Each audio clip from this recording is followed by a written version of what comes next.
Bonjour à tous et bienvenue dans Casabule, votre émission de bande dessinée, comics et mangas en tout genre, enregistrée comme tous les mois à la librairie L'Octopus à Épinal. Et je suis en compagnie du maître de la librairie, Frédéric Kilfiger. Salut Fred. Salut Vincent.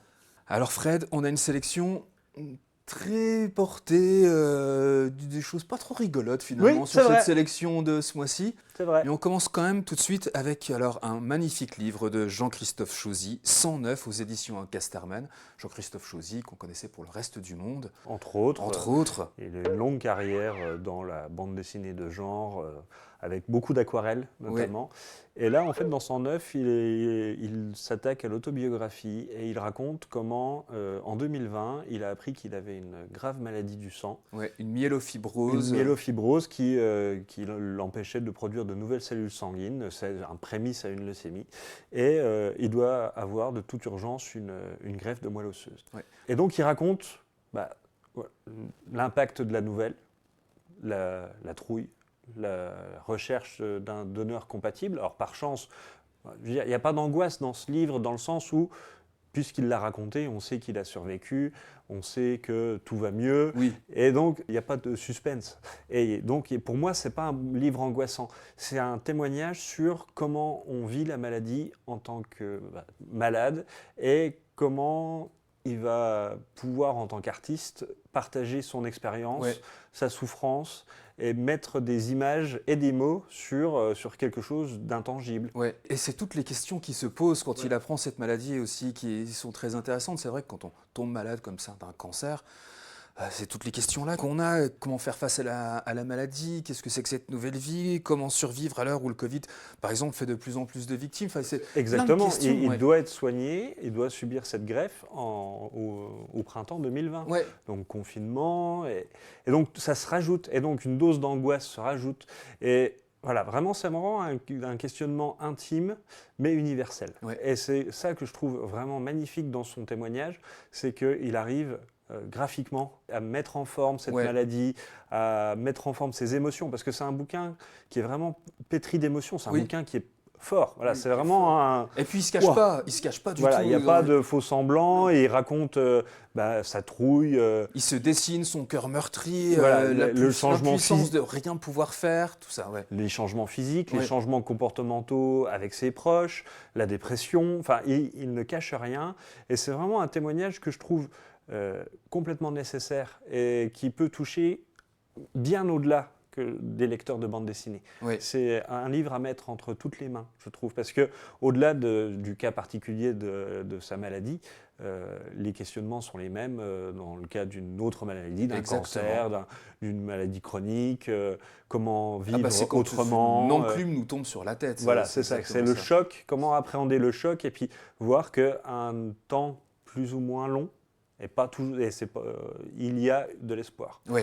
Mais des fois, il n'y a plus d'espoir. Mais voilà, c'est un bouquin qui permet d'appréhender la maladie dans tous ses aspects. Oui. Et vraiment un bouquin indispensable à mes yeux. Un superbe bouquin. Et puis alors au niveau du dessin, il ne travaille que en noir et blanc, avec des nuances de gris, mais exception faite de la maladie, où il apporte du rouge, du sang et de la mort, voilà, qui eux sont en rouge. C'est très fort aussi, c'est ce parti pris au niveau graphique. Alors on a déjà vu des livres autobiographiques centrés sur le soi, avec des dessins, où au final le message portait plus d'importance que le dessin. Oui. C'est pas du tout le cas dans 109. Oui. Graphiquement, c'est virtuose.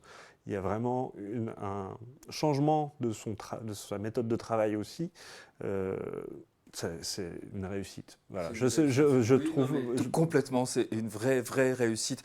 Et puis, on est pris vraiment d'empathie. Il y a cette empathie qui nous monte le long de la colonne vertébrale au fur et à mesure où on lit les pages. C'est très fort. Et c'est surtout un magnifique message d'espoir pour tous ceux qui sont malades. C'est vraiment très bien de la part de Chauzy de nous avoir fait cet album-là. Donc, ça s'appelle 109 aux éditions Casterman de Jean-Christophe Chauzy. C'est vraiment magnifique. Et justement, pour rester un peu dans le même thème, tu voulais nous parler de Constellation qui sort bientôt, là, aux éditions Le Lombard, de l'Homme étoilé. c'est encore des petites scénettes de vie de l'homme étoilé qu'on me rappelle qui est infirmier en soins palliatifs à l'hôpital de Metz. Hein. C'est ça. Et donc il avait déjà sorti 2 livres de témoignages, de scènes de vie, À la vie et Je serai là, où il raconte son quotidien, les échanges avec ses patients les plus mémorables. Et donc avec Constellation, il fait un 3e tome. Et donc là, moi, ce que je trouve intéressant, surtout en juxtaposition avec 109, c'est qu'on a le regard d'un soignant sur la maladie. Et Jean-Christophe explique bien dans 109 l'importance de l'équipe soignante dans sa guérison. Et là, de voir le pendant soignant de l'homme étoilé, de Xavier, qui raconte comment il prend soin de ses patients. Voilà, c'est un autre éclairage et c'est une autre façon de voir la maladie, pas moins détaché, parce que justement, Xavier est extrêmement dans le soin, dans l'attachement, dans l'empathie. Oui. Ses patients, il considère comme des proches, comme des amis. Ils s'appellent Mona, Serge, France ou encore Olivier dans le bouquin. Ils sont tous différents, mais partagent au moins un point commun, celle de faire partie de la constellation de patients dont il s'occupe. Et même s'il fait des bourdes aussi des fois avec les patients, c'est ça qui est drôle. C'est pas un bouquin qui est triste. Non. C'est pas un bouquin qui se moque. Il y a des scènes cocasses, évidemment. Il y a des scènes improbables. Et moi, je trouve que graphiquement aussi, Xavier a beaucoup évolué. Alors, ses dessins sont quand même très minimalistes. C'est minimaliste, mais il apporte un peu plus d'attention au décor. On voit tout de suite la différence par rapport à ses premiers. Et il y a un peu plus d'ambition aussi au niveau ampleur du récit, côté psychologique aussi est plus abordé. Et c'est une vraie progression d'auteur que je trouve vraiment parce qu'en plus on est dans un noir, bleu et blanc, j'ai envie de te dire, mais le bleu de l'hôpital finalement, qui ressort complètement là-dedans, qui nous ramène vraiment à l'hôpital avec cette autre vision de la maladie. C'est touchant, drôle, tendre, émouvant. Mais c'est pas triste. Voilà, c'est vrai, c'est pas triste, c'est pudique, c'est tendre, c'est la vie, c'est la mort. C'est ce livre-là, Constellation, aux éditions Le Lombard de l'Homme étoilé, qu'il faut absolument lire aussi. Et petite parenthèse, tu organises justement un rendez-vous entre l'Homme étoilé et Jean-Christophe Chauzy le 19 avril prochain à 18h, qui fera l'objet aussi d'une captation pour un Délivrez-vous. Donc on verra ça plus tard en mai sur Vosges Télévisions. Donc je vous invite déjà à prendre connaissance de cette rencontre et de pouvoir y aller auprès de la librairie L'Octopus. Et puis après, on rediffusera, nous, sur Vosges Télévisions. Mais allez-y. Allez, pour rester quand même dans un thème peut-être un peu psychologique aussi et sur de la maladie, tu voulais nous présenter Olénie aux éditions Tanibis d'Aurélien Maury, qu'on connaissait pour le dernier Cosmonaute, 3e récit seulement d'Aurélien Maury, mais un album fantastique qui n'a rien à envier aux meilleurs auteurs américains du genre. C'est de l'étrange. C'est de l'étrange. Oui, parce que c'est glauque, c'est surprenant. C'est malaisant. C'est malaisant. J'ai envie de te dire, au début, on ouvre le bouquin, on se dit, c'est un album jeunesse. Alors, dans le dessin, pure ligne claire, rétro à l'ancienne, les fans de Tintin ne seront pas dépaysés par le dessin. C'est ça. Par le contenu, ça risque de coincer un peu plus. Mais il faut qu'ils se forcent. Parce que, on suit une jeune femme qui vit aux États-Unis. Elle travaille dans une clinique vétérinaire. Son mari a un poste assez important. Il n'est pas souvent à la maison. Il la délaisse plutôt régulièrement, on va dire.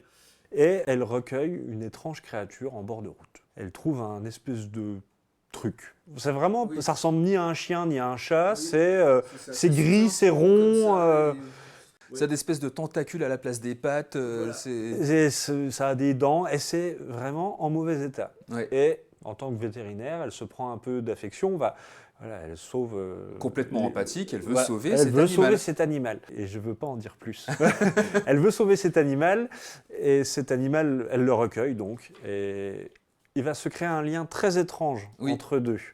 Un lien... Et là, je ne peux pas aller plus loin sans déflorer l'intrigue. Un peu fusionnel. Voilà, on va dire ça comme ça. Fusionnel, mais pas forcément bénéfique. Voilà, j'arrête là. Et c'est un bouquin qui est captivant, en fait. Une fois qu'on le commence, on se dit, mais pourquoi ? Mais qu'est-ce qui se passe ? Mais je ne comprends pas. Mais je vais continuer à lire pour voir la justification de ce que je viens de lire.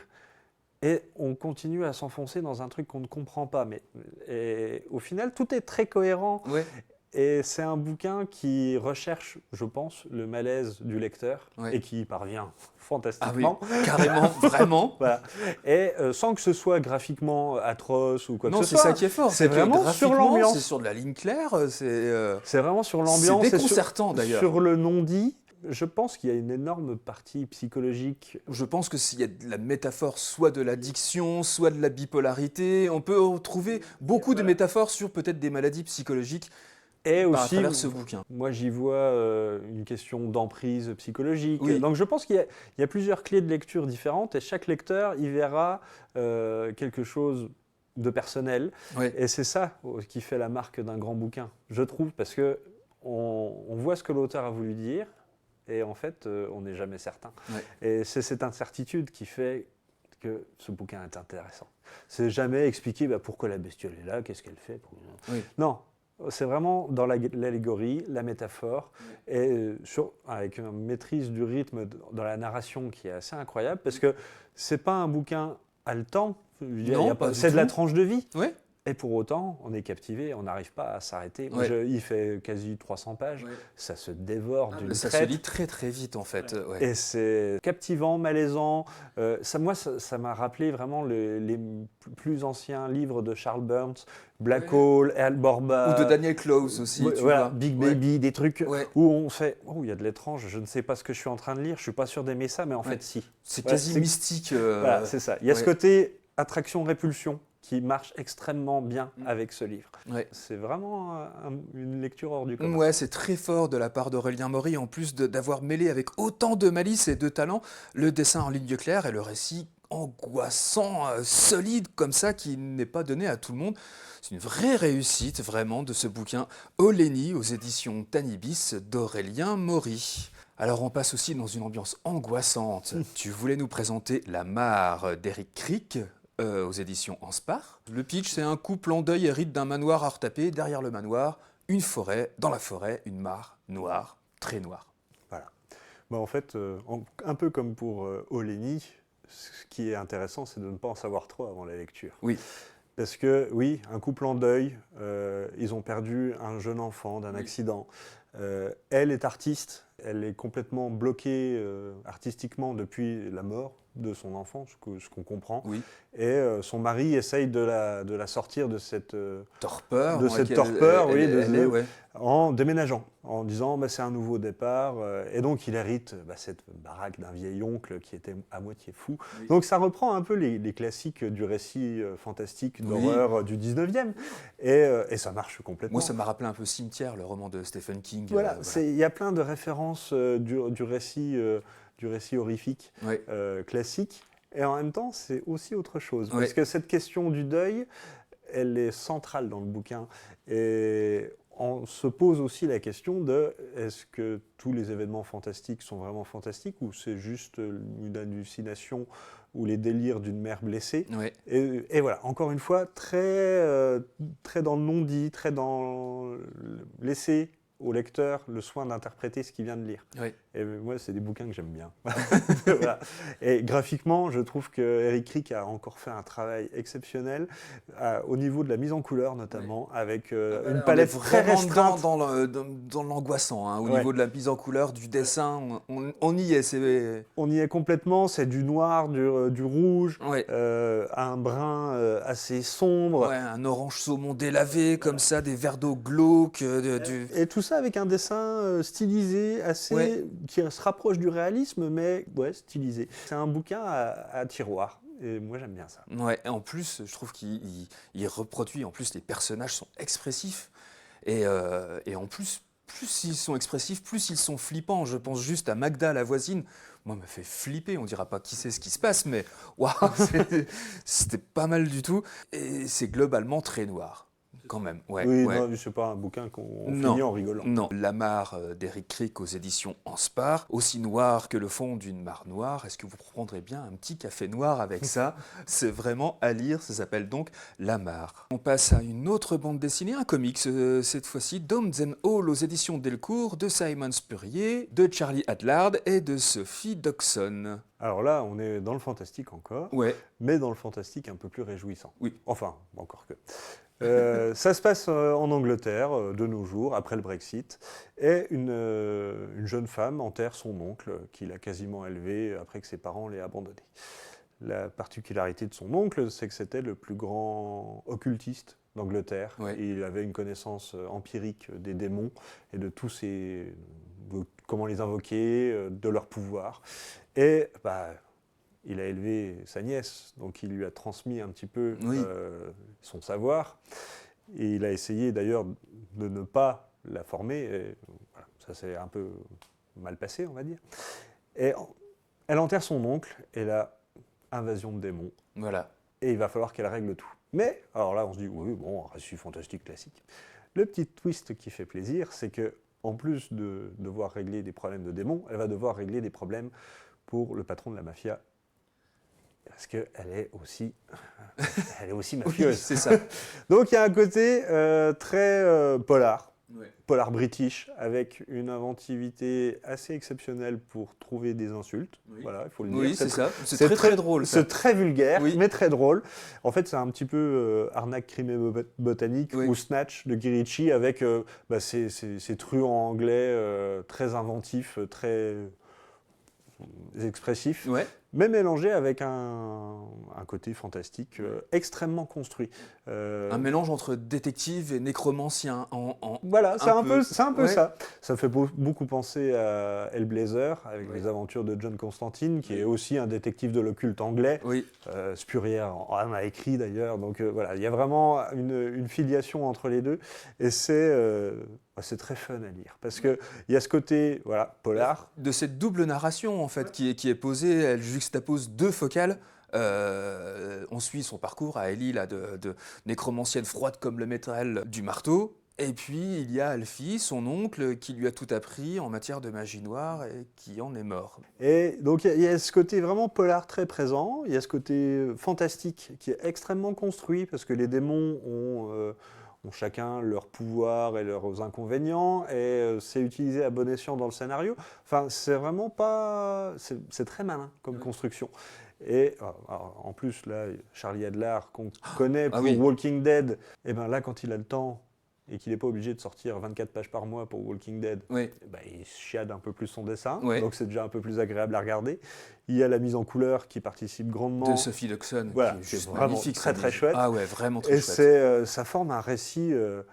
c'est de la pure BD populaire, du récit de genre, adulte, vulgaire, drôle, trash, violent. Ça se bouclera... Comme on aime. Enfin, moi, j'ai trouvé que c'était vraiment rafraîchissant dans l'univers des comics. Ça se bouclera au tome 2 qui sort au mois de juillet. Donc comme ça n'aura pas le temps de s'éparpiller et de perdre du rythme ou le nerf ou quoi que ce soit. Et j'ai très hâte de lire la suite, parce que c'est vraiment très bien fichu. On reste sur... ça finit, il fait... c'est ça, on reste sur un cliffhanger de fou furieux à la fin.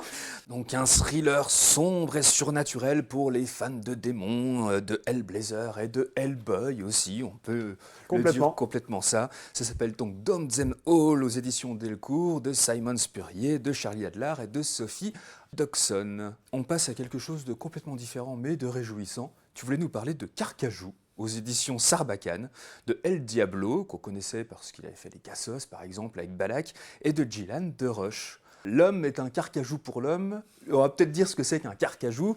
Cette créature, ce mammifère du Nord canadien, en fait, qui est qualifié au Canada d'animal le plus féroce du Grand Nord.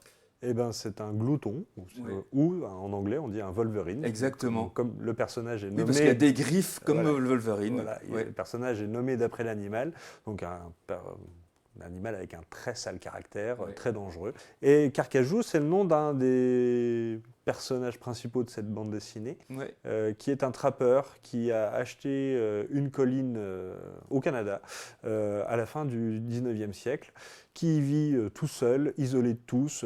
Il est fou une trouille bleue au village voisin, parce que... il a vraiment un sale caractère. Mais dans ce village, on a découvert que aux alentours, il y avait des champs de pétrole.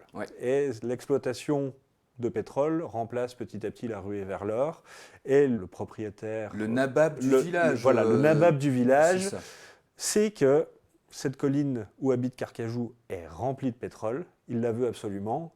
Et personne ne peut rien lui refuser, puisque de toute façon c'est le nabab, Ouais. et qu'il a du bah, fric. il a le maire dans sa poche, le shérif, tout le monde. Il a quoi. tout le monde dans sa poche. Et donc il va aller se frotter à Carcajou. Ça va pas se passer comme il l'espère. Non. Voilà.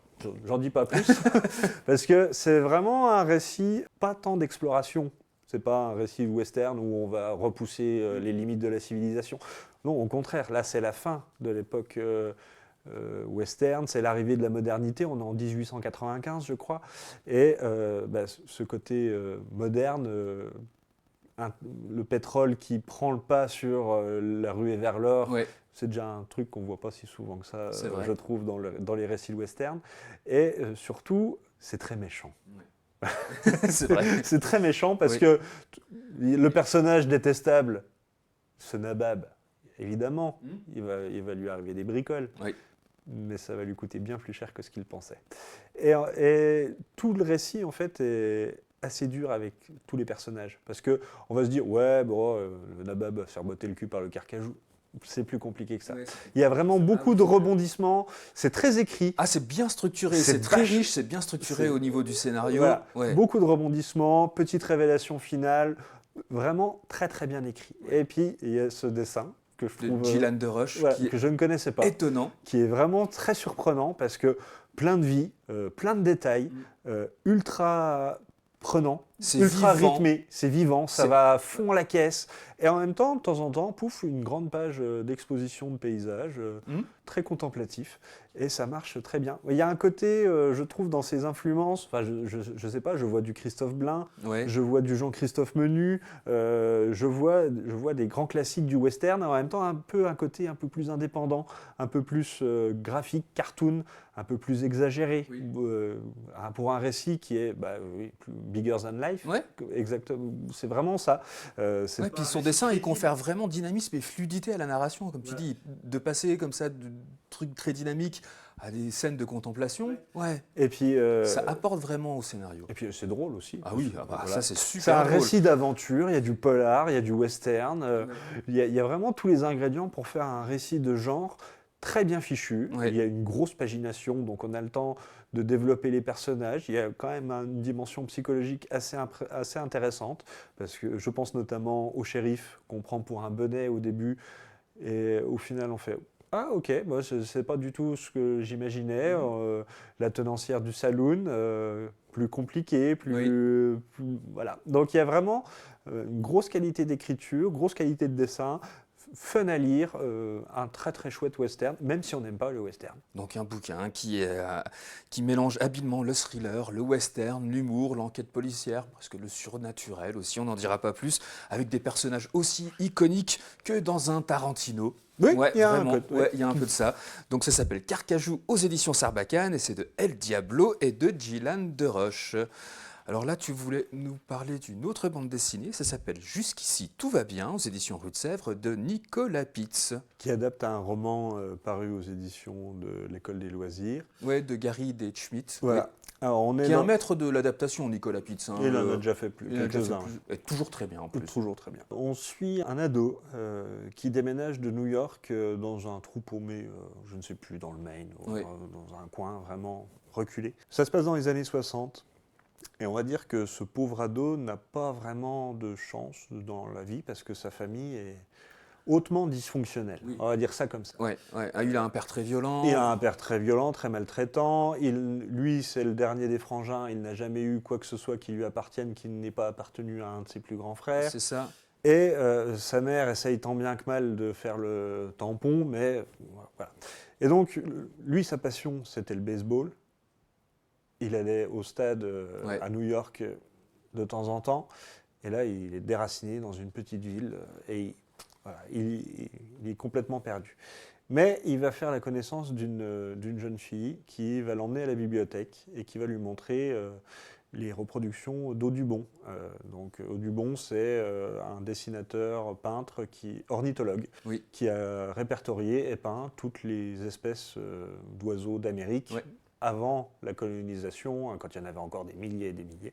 Et donc, voilà, premier choc de beauté pour cet adolescent qui va le sortir petit à petit de son marasme. Et ça va être sa pause de respiration dans cet enfer que lui fait vivre sa famille. Oui. Et voilà, ça c'est la situation initiale. Et encore une fois, je ne veux pas en dire plus parce que si j'en raconte trop, voilà. Oui. Et c'est un bouquin qui est très fort parce que ça en fait pas des caisses. Ça montre vraiment la misère sociale, la misère affective. Et Nicolas Pitts a dit qu'il l'avait adapté parce que lui-même vient d'une famille dysfonctionnelle et qu'il s'était retrouvé dans ce personnage central. Oui. Et ça se sent, parce que, je sais pas, il y a un truc... oui, je suis d'accord avec toi, ça se sent vraiment dans l'émotion, dans les attitudes, il y a une justesse. Même si on n'a jamais été confronté à ça, on voit la douleur du personnage. Ouais. Alors, dit comme ça, on se dit, oh là là, encore un truc déprimant. Bah non, pas du tout. Parce que justement, ce gamin, même s'il va galérer, il va s'en sortir. Ouais. Et grâce à l'art, grâce à la lecture, grâce à des gens normaux et pas violents. À l'ouverture, à la culture, voilà, de toute façon. Ouais. Pas abusif. À l'ouverture, on lui ouvre les yeux sur le monde et il se dit « Ah ouais, quand même !» Il y a autre chose que ce que je connais dans mon tout petit milieu. Oui, exactement. Et voilà, c'est un livre plein d'espoir, très joliment fait. Je trouve le dessin de Pitts magnifique, très sobre. Notamment, il y a beaucoup de scènes noir et blanc. Et l'éruption de la couleur, c'est très significatif aussi dans l'importance du récit. Et ça, le jeu est bien fichu. Ouais. C'est un bouquin qui est très très bien fichu. Voilà. J'adore quand il utilise aussi le dessin de nuit, comme ça aussi, où il dessine en blanc sur fond noir. Il y a vraiment une esthétique dans l'esthétique de son dessin par rapport au scénario. C'est ça qui est très fort chez Nicolas Pitts. C'est une superbe adaptation encore de ce roman-là. Donc un album qui laisse des traces en nous, vraiment, longtemps après l'avoir refermé. On y repense vraiment. Donc ça s'appelle Jusqu'ici tout va bien aux éditions Rue de Sèvres et c'est de Nicolas Pitts. Allez, pour terminer tout vite, on voulait parler de la jeunesse, avec ce nouveau bouquin, un tome 1, L'écuyer et son chevalier, aux éditions Rue de Sèvres encore, de Scott Chandler. On est dans du comics américain pour la jeunesse, avec univers médiéval fantastique. Un chevalier accompagné de son écuyer arrive dans un village. « Ah, sauvez-nous du méchant dragon, monsieur le chevalier !» Ah, le chevalier, bien sûr, on y va. Il y va, il ne revient pas. Ah, son écuyer est tout seul. Il va falloir qu'il se débrouille. Oui. Et il se dit que peut-être le chevalier n'est pas très doué, ou peut-être que ce qu'on lui a dit au village n'est pas forcément tout à fait vrai. Donc il va mener sa petite enquête. Oui. Voilà. J'en dis pas plus. Peut-être que le dragon n'est pas aussi méchant qu'il n'y paraît. Oui, c'est ça. On ne sait pas. On ne sait pas. Voilà. Les villageois courent après des chimères, des préjugés. Ils trouvent un responsable facile avec le dragon. Le reste, bon... Voilà. Ouais. Et c'est un bouquin, graphiquement, je le trouve vraiment superbe. Déjà. Ouais. Il y a plein de vie. Oui. La couverture donne c'est un trait assez classique, mais avec des couleurs très automnales. Voilà, c'est vraiment un petit bonbon, pas acidulé, vraiment une petite douceur. Je sais pas, moi j'ai trouvé ça vraiment très craquant, en fait. C'est mignon. Ah, c'est un style merveilleux, c'est l'épopée chevaleresque, on est dedans. On est dedans, et c'est mignon, et en même temps, c'est pas aussi classique que ce qu'on a l'habitude de lire. Donc voilà, petite réussite pour moi. Une petite réussite pour cet album jeunesse que tu voulais nous présenter. Il ravira aussi bien les adultes aussi par son cynisme que les plus jeunes, qui ne comprendront peut-être pas ça, mais il y a une double lecture qui est vraiment très intéressante dans ce livre-là. Ça s'appelle donc L'écuyer et son chevalier aux éditions Rue de Sèvres de Scott Chandler. Et bien voilà, on a terminé. Fred, merci encore pour ces superbes chroniques. Merci à vous de nous avoir suivis. Je vous rappelle que cette émission est toujours disponible en podcast sur le site de Vosges Télévisions. VosgesTélévisions.tv à la rubrique culture et que vous pouvez toujours retrouver ces chroniques séparément sur notre chaîne YouTube, Petit Casabule, n'hésitez pas à y aller. On se retrouve le mois prochain. Bien sûr. Merci à vous de nous avoir suivis. Vous pouvez maintenant éteindre votre télévision et ouvrir de la bande dessinée. Salut à tous.